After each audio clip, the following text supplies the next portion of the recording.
ክፉ ሰዎች በመኖራቸው አትፍሩ፣ አትጨነቁ። ክፉ ሰው ለምን አንድ ሺህ ሆኖ አይፈለፈልም? እግዚአብሔር ነው። አቤቱ ባንተ ጥላ ተጠግተን በጠላቶቻችን መካከል በሰላም እንኖራለን። እንዲያውም እግዚአብሔር ጠላት እያለ ክፉ ሰዎች እያሉ ማኖሩ ድንቅ እንዲሰኝ ነው ክፉ ሰዎችን ዕድሜ የሚሰጣቸው። ተንኮላቸው ጫፍ እስከሚደርስ ድረስ ዝም እንደሚላቸው ማወቅ አለባቸው። እግዚአብሔር ደግሞ መጨረሻ ላይ እንደሚመጣ ማወቅ አለባቸው። አንዳንድ ጊዜ ሰይጣን ምንድነው መሰላችሁ? የሰይጣን አንዱ ማስፈራሪያው ምን እንደሆነ ታውቃላችሁ? ለክፉ ሰዎች ከፍታ መጨመር ነው።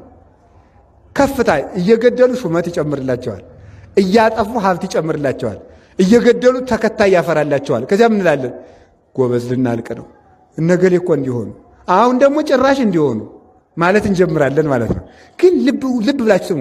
ክፉ ሰዎች ሳይመለሱ ከፍታቸው ከጨመረ እርግጠኛ ሁኜ በአምላኬ ስም የምናገረው ጥፋታቸው መቃረቡን ነው የሚያመለክተው።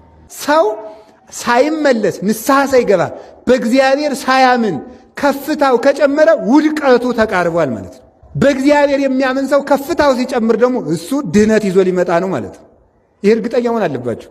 አንድ ሰው ከቅርብ ቦታ ሲወድቅ ነው ከሩቅ ቦታ ሲወድቅ ነው ስብራቱ የሚጨምረው። ሰው ከ5 ሜትር አልጋ ላይ ከሚወድቅና ከ50 ሜትር ከሚወድቅ በጣም ስብራቱ የሚጨምረው።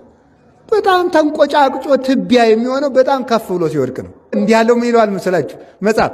ወኮነ ድቀቱ አብየ፣ አወዳደቁ የከፋ ይባላል ማለት። ከከፍታ የወደቀ በጣም አስቸጋሪ ነው። ከፍ ብሎ የወደቀ ሰው አይጠገንም እያልኳችሁ፣ ሰባራው ማይጠገን ላይጠገን የሚሰበር ሰው ነው የሚሆነው። ስለዚህ በክፉ ሰዎች መጨመር፣ በክፋት መብዛት አትሸበሩ። እግዚአብሔርን በአንተ ታምኛለሁና ጠብቀኝ ያለው ቅዱስ ዳዊት ከዚህ የተነሳ ነው።